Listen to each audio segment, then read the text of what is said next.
Martin Luther King was and is a national hero to millions, but to J. Edgar Hoover, he was a dangerous man who would wreck the country. By January of '62, Mr. Hoover has already typed Dr. King as no good.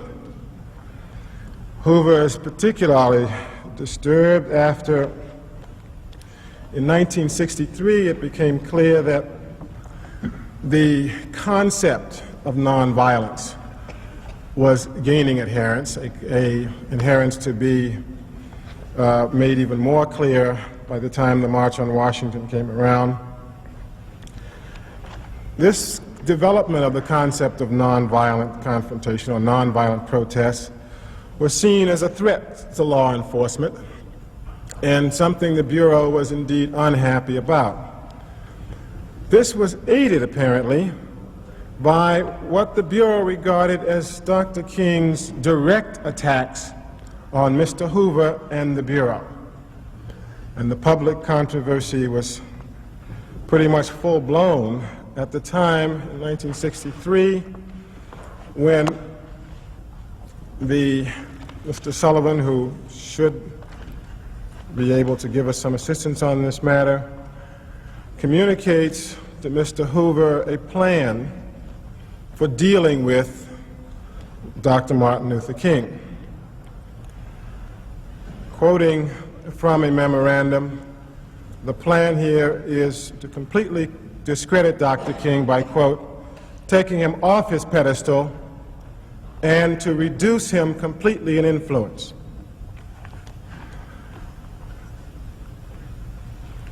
In its effort to reduce Dr. King in influence, to take him off his pedestal and to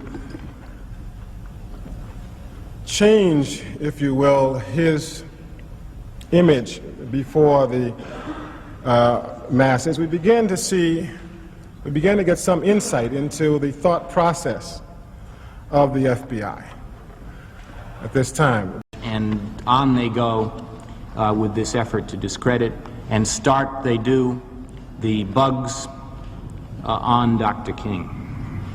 The FBI sought to prevent the Pope from meeting with Dr. King. It intervened with a cardinal. Prevent the Pope? The Pope. From meeting with Dr. King? It did. And when the Pope, despite that effort, did meet with Dr. King, the FBI documents record the adverb astounding. Must have been post-Pope. At one point, Governor Rockefeller was planning a trip to Latin America, and the Bureau felt that it had to approach Governor Rockefeller so he was planning to see Dr. King before going, so that he could be warned of what a great danger Dr. King was. This effort went on and on and on. Each time that he was doing something important, there was an effort to discredit him. Each person who the Bureau felt could give further credit, further recognition to Dr. King, an effort to stop that from happening.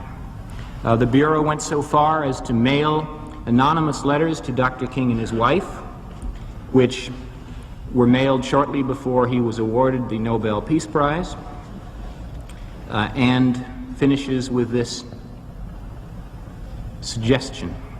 King, there is only one thing left for you to do. You know what it is. You have just 34 days in which to do it. This exact number has been selected for a specific reason. It has definite practical significance. It was 34 days before the award. You are done. Do you have any people being paid by the CIA who are contributing to a major circulation American journal?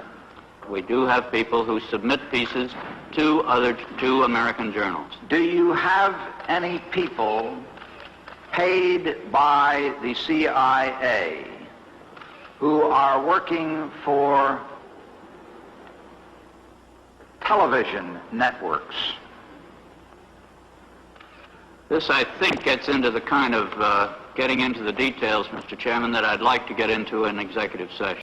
Do you have any people being paid by the CIA who are contributing to the national news services, AP and UPI. Well, again, I think we're getting into the kind of detail, Mr. Chairman, that I'd prefer to handle in executive session. The end of World War II reveals the full extent of Nazi atrocities. In the concentration camps, medical research on captives includes experiments with their minds as well as their bodies. The Germans were doing an experiment at Dachau on things like hypnosis and the use of drugs for interrogation. An attempt to master the art of mind control. Many Nazi physicians are prosecuted for war crimes at Nuremberg. But not all perpetrators face the court. Some scientists with potentially useful expertise are Congress launches its own investigation into the CIA, chaired by Senator Frank Church. Sidney Gottlieb and Robert Lashbrook are summoned to testify. Well, there was, of course, claims or thoughts that maybe great things could be done with hypnosis. One small project in which we had a hypnotist do some experiments, primarily to see what the limitations of hypnosis might be. Can you make a person do something under hypnosis that he would not ordinarily do? The revelations are staggering. 80 institutions have been contracted by the CIA for mind control research, costing the taxpayer the equivalent of $30 million today. The committee concludes the agency demonstrated a fundamental disregard for the value of human life. Former CIA Director Richard Helms reveals that in 1973, he instructed Sidney Gottlieb to destroy all records pertaining to the mind control experiments. But some managed to escape the shredder. The CIA launches its own intense quest to master the art of mind control. To produce such an assassin, the CIA faces two main challenges: how to induce amnesia and how to program in new behavior. In 1957, Dr. Ewan Cameron, an eminent psychiatrist in Montreal, believes he has the answers. The agency sought him out because they had noticed his work, in particular with two techniques, intensive electroshock and what he called psychic driving. Cameron applies his techniques under the guise of normal therapy. It's hard to say just how awful and horrendous what Cameron proposed and what our government financed was. There's a three-part technique which started with an effort to wipe out past patterns of behavior.